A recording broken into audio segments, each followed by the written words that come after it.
Hello बच्चों, स्वागत है आपका हमारे यूट्यूब चैनल में। बच्चों, आज हम बात करने वाले हैं क्लास 12th का जो होम साइंस का पेपर होने वाला है हरियाणा बोर्ड का। तो इसका एक सैम्पल पेपर मैंने पहले ही करवा दिया है। ये जो दूसरा सैम्पल पेपर है इसको मैं सॉल्यूशन के साथ करवाने वाला हूं। तो वीडियो को बिना स्किप किए लास्ट तक देखते रहें। चैनल पे नए हो तो चैनल को सब्सक्राइब जरूर कर लें, क्योंकि हरियाणा बोर्ड के जितने भी पेपर होने वाले हैं उनके सैम्पल पेपर, कुछ इंपॉर्टेंट क्वेश्चन है वो भी आपको इस चैनल पे मिलने वाले हैं। इसमें मैं आपको कुछ ऐसे क्वेश्चन भी बताने वाला हूं जो एग्जाम में आने की पूरी संभावना है। तो इसमें आपको जैसे मतलब स्टार्टिंग में आपका 2.5 घंटे का पेपर होने वाला है, 60 नंबर का पेपर होगा। इसमें आपका जो सेक्शन ए रहने वाला है इसके अंदर 12 आपके वस्तुनिष्ठ प्रश्न आने वाले हैं, एक एक नंबर के। तो इसमें आपको जैसे मतलब पहला जो क्वेश्चन है, शरीर निर्माणक तत्व है। तो शरीर निर्माणक तत्व कौन सा होता है आपका? देखो, प्रोटीन भी होता है, विटामिन भी होता है, खनिज लवण भी होता है। मतलब इसमें डी आपका राइट आंसर हो जाएगा। उसके बाद देखो अगला जो क्वेश्चन आपका 2 नंबर का, गर्भवती महिलाओं को कितने ग्राम अतिरिक्त प्रोटीन की आवश्यकता होती है? तो गर्भवती महिला होती है उनको 40 ग्राम अतिरिक्त प्रोटीन की आवश्यकता होती है। उसके बाद देखो अगला जो क्वेश्चन है, सूक्ष्म जीवों को पनपने न देने के लिए निम्न में से किस विधि का प्रयोग किया जाता है? तो इसमें देखो आपके पास जो ये शटरलाइजेशन है, ठीक है ना, तो ये विधि है, इस विधि का प्रयोग किया जाता है जिससे सूक्ष्म जीव है वो पनपते नहीं है।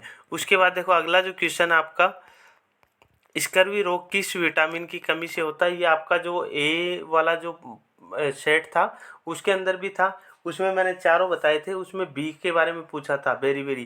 तो यहाँ पे देखो मैंने पहले भी बताया, विटामिन ए से रतौंधी होता है, बी से बेरी होता है, सी से स्कर्वी होता है, और डी से रिकेट्स होता है, रिकेट्स। तो यहाँ पे आपका राइट आंसर हो जाएगा विटामिन सी। विटामिन ए से रतौंधी, बी से बेरी, सी से स्कर्वी और डी से रिकेट्स। उसके बाद देखो अगला जो क्वेश्चन आपका, स्वास्थ्य प्रत्यक्ष रूप से संबंधित है। तो स्वास्थ्य जो है वो मुख्य रूप से किससे संबंधित है? पोषण से संबंधित है। अगर आपको सही ढंग से पोषण नहीं मिलेगा तो आपका न धन काम आने वाला, न जल काम आने वाला, कुछ भी काम नहीं आएगा। सिर्फ और सिर्फ आपको स्वास्थ्य के लिए सबसे महत्वपूर्ण चीज़ है वो पोषण है। आपको ढंग से पोषण मिलता रहेगा, आपका स्वास्थ्य वो एकदम सही रहेगा। उसके बाद देखो सुक्रोज किस प्रकार का कार्बोहाइड्रेट है? तो सुक्रोज क्या है? डाइसेकेराइड है। उसके बाद देखो अगला जो है, बीसीजी का टीका लगाया जाता है। तो बीसीजी का जो टीका होता है वो लगाया जाता है तपेदिक या क्षय रोग, जिसको हम टीबी बोलते हैं। तो टीबी के अंदर बीसीजी का टीका लगता है। उसके बाद देखो अगला जो क्वेश्चन आपका, निम्न में से प्राकृतिक डिटर्जेंट कौन सा है? तो प्राकृतिक डिटर्जेंट जो होता है वो कौन सा आपका? आंवला होता है। ये जो रीठा शिका का ही नया नाम आया है। तो ये देखो आपके पास क्या होता है, ये बालों में लगाने के लिए होता है। हालांकि आंवला से ही बना होता है, लेकिन ये बालों के लिए काम में आता है, बालों की जड़ मजबूत करने के लिए, बाल बढ़ाने के लिए। और ये यहाँ पे डिटर्जेंट के रूप में नहीं होता। उसके बाद देखो अगला जो क्वेश्चन है, एक मार्क किन पदार्थों पर लगाया जाता है? तो इसमें देखो आपके कृषि से संबंधित जो भी खाद्य पदार्थ होते हैं उन पे एक मार्क लगता है। उसके बाद देखो अगला जो क्वेश्चन आपका, खाद्य मिलावट निषेध अधिनियम कब लागू किया गया था? तो ये 1954-55 में लागू किया गया था। 1954 में ये बना था और 55 में ये लागू हुआ था। उसके बाद देखो अगला जो क्वेश्चन आपका, आहार नियोजन करने से क्या लाभ होता है?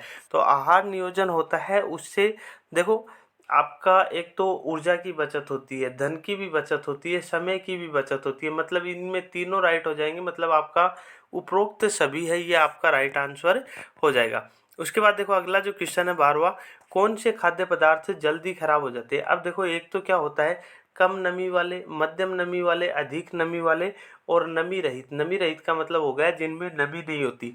मतलब कोई सूखा खाद्य पदार्थ है तो वो खराब होगा क्या? उसकी संभावना काफ़ी कम होती है। सबसे अधिक जो नमी वाले जो होते हैं ना, वो जल्दी खराब होते हैं। कोई भी खाद्य पदार्थ हो, अगर वो गीला होगा तो वो जल्दी खराब हो जाएगा। तो इस तरह से आपके ये मतलब एक एक नंबर के वस्तुनिष्ठ 12 प्रश्न है। इसके बाद देखो ये लघु उत्तरीय प्रश्न है, जिसमें आप अति लघु उत्तरीय 2-2 नंबर के आपके क्वेश्चन आने वाले हैं। तो इसमें देखो प्रोटीन की मूल इकाई क्या है, उसके बाद इसमें पाए जाने वाले मुख्य रासायनिक तत्वों के बारे में आपको लिखना है। अगला आपका क्वेश्चन है, पारिवारिक आय किस प्रकार आहार आयोजन को प्रभावित करती है। मतलब पारिवारिक आय ठीक रहेगी तो आपका जो आहार है वो नियंत्रण रहेगा, आपको सारी की सारी सुविधाएं मिलती रहेगी। लेकिन अगर आय कम है तो इसका सीधा सीधा प्रभाव है वो आपके स्वास्थ्य पे पड़ने वाला है। आपका जो आहार है उसमें काफ़ी कमी हो सकती है। उसके बाद देखो, आहार संरक्षण के कोई दो लाभ बताइए। अब देखो, आहार संरक्षण का मतलब भोजन का जो रख रखाव है या किस तरह से आप उसको रख सकते हो, उसके फायदे क्या है। मतलब एक तो देखो, जैसे मतलब कोई भी फायदा मान लो कि हम लंबे समय तक भोजन को यूज कर सकते हैं। और उसके अलावा जैसे मतलब एक धन की बचत हो जाती है, क्योंकि आपका जो आहार है उसको हम अगर बचा के सही ढंग से रखते हैं तो कीट वगैरह नहीं लगेंगे, जिससे आपको लाभ हो सकता है। एक संप्राप्ति काल या उद्भवन काल को परिभाषित करना है। सूती वस्त्रों से चाय का धब्बा किस प्रकार उतारा जा सकता है। तो देखो, ये चाय का धब्बा वगैरह इसके लिए नॉर्मली हम क्या करते हैं, या तो नींबू का यूज करते हैं या फिर हम क्या करते हैं, पेट्रोल वगैरह का यूज करते हैं। तो इनसे क्या कर सकते हैं हम, ये जो चाय वगैरह का धब्बा है या हल्दी का धब्बा है तो इसको हम साफ कर सकते हैं। हल्दी भी है क्या, एक डिटर्जेंट, वो सॉरी इंडिकेटर है, सूचक के रूप में काम में ले सकते हैं हम। तो ये क्या है कि जैसे ही हल्दी का कोई भी दाग अपने कपड़े पे लगा होता है, उसको अगर हम साबुन से धोते हैं तो वो मतलब गहरा लाल मतलब भूरे टाइप का सा हो जाता है। तो इसको हम नींबू से या फिर पेट्रोल से साफ कर सकते हैं। उसके बाद देखो, एक बुजुर्ग व्यक्ति के वस्त्रों का चुनाव करते समय ध्यान रखने योग्य बातें लिखिए। मतलब कोई भी बुजुर्ग व्यक्ति है तो उसके वस्त्र ऐसे कंफर्टेबल होने चाहिए, और मतलब गर्मी में ये नहीं हो कि ज़्यादा गर्मी लगे, सर्दी में ये नहीं हो कि मतलब सर्दी लगती रहे। तो इस टाइप के जो वस्त्र हैं और उनको पहनने में आसानी हो, घूमने फिरने में आसानी हो, तो इस टाइप के आपको कपड़े चुनने चाहिए। उसके बाद देखो, एक बुखार से ग्रस्त रोगी को किन किन पोषक तत्वों की आवश्यकता बढ़ जाती है। बुखार में किन किन पोषक तत्वों की आवश्यकता बढ़ जाती है, इसके बारे में आपको लिखना है। मिलावट किसे कहते हैं, मिलावट के बारे में आप सब भी जानते हो। मतलब कोई भी शुद्ध चीज़ है उसके अंदर हम कोई भी दूसरी चीज़ मिक्स कर दें तो वो मिलावट कहलाती है। मतलब उसकी शुद्धता में अगर कोई कमी आ जाती है, कोई भी चीज़ हो आपके पास तो उसकी कोई दूसरी चीज़ मिलाने से उसकी शुद्धता में कमी आ जाती है, तो वो क्या कहलाती है, मिलावट कहलाती है। उसके बाद देखो, रेशमी व सूती वस्त्रों की धुलाई प्रक्रिया में क्या अंतर है। अब देखो, रेशमी वस्त्र होते हैं वो काफ़ी इजीली धुप जाते हैं और धोने में काफ़ी ज़्यादा आसानी रहती है, और साबुन अच्छे से झाग झाग भी देती है और सूखते भी जल्दी हैं। लेकिन सूती वस्त्र है उनमें आपको अगर मेल अगर लग भी जाता है तो उसको धोने में काफ़ी ज़्यादा प्रॉब्लम आती है और सूखने में देरी होती है, और साबुन भी अच्छे से नहीं लग पाती है। तो काफ़ी ज़्यादा अंतर इसके अंदर होते हैं। उसके बाद देखो, अगला जो क्वेश्चन है इसमें आपके लघु उत्तरीय है। इसमें आपको 4-5 पंक्तियों में उत्तर देना है और 3 नंबर का एक ही क्वेश्चन आने वाला है। तो इसमें देखो, मूल्यों से आप क्या समझते हैं, कार्यस्थल पर आप किन 4 मूल्यों को अपनाएंगे। इंपॉर्टेंट क्वेश्चन है, एग्जाम में आने की पूरी पूरी संभावना है, इसको आप अच्छी तरीके से तैयार कर लेना। उसके बाद देखो, रेडीमेड वस्त्रों के कोई 2 लाभ या वह 2 हानियां बतानी है। अब रेडीमेड वस्त्र हम डायरेक्ट मार्केट से खरीद के लाते हैं तो उनके कोई 2 लाभ, अब जैसे मतलब एक कोई भी ड्रेस हम सिलवाते हैं तो उसमें क्या है, कॉस्ट काफ़ी ज़्यादा पड़ती है।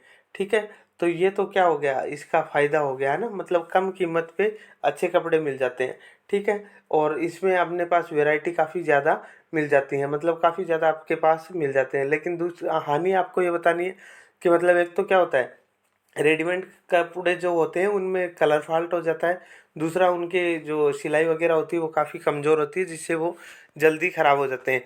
उसके बाद देखो, MMR का टीका किस आयु में लगाया जाता है, यह किन रोगों से बचाता है। उसके बाद देखो, कैल्शियम के कार्यों का वर्णन कीजिए। कैल्शियम मुख्य रूप से तो आपकी जो हड्डियाँ है उनको मजबूत रखने का काम करता है। पोषण और स्वास्थ्य में आपस में क्या संबंध है, ये भी इम्पोर्टेंट क्वेश्चन है, आने की पूरी पूरी संभावना है, इसको भी आप अच्छी तरीके से तैयार कर लेना। उसके बाद देखो, अगला जो क्वेश्चन है आपका डी वाला सेक्शन है, तो इसके अंदर देखो, व्यायाम के क्या लाभ है, ये आपका आने की संभावना है। व्यायाम के बारे में आपको लिखना है, एक्सरसाइज जो आपके, तो उसके क्या क्या बेनिफिट्स है। जंग लगी कील से कौन सी बीमारी हो सकती है, उस रोग के लक्षण तथा रोकथाम बताने हैं। ये आपके पास 2 क्वेश्चन है, 2 में से आपको एक करना है। 17वां जो क्वेश्चन है इसमें 2 है, 2 में से आपको अथवा में दिया हुआ है तो 2 में से एक करना है। संक्रमण फैलाने के लिए कौन कौन से कारक उत्तरदायी है। उसके बाद देखो उपभोक्ता संरक्षण अधिनियम क्या है, इसकी विशेषता लिखनी है, उपभोक्ता की किन समस्याओं का सामना करना पड़ता है। ये क्वेश्चन आपका 100% एग्जाम में आने वाला है, इसको भी आप अच्छी तरीके से तैयार कर लेना, काफ़ी ज़्यादा इंपॉर्टेंट क्वेश्चन है। तो इस तरह से आपका ये पेपर आने वाला है, जिसमें लगभग क्वेश्चनों को मैंने आपको थोड़ा बहुत एक्सप्लेन कर दिया है। इनको आप अच्छी तरीके से तैयार कर लेना, आपका पेपर पैटर्न है वो भी इसी टाइप का रहने वाला है। तो सभी बच्चों को एग्ज़ाम के लिए best of luck. Thank you.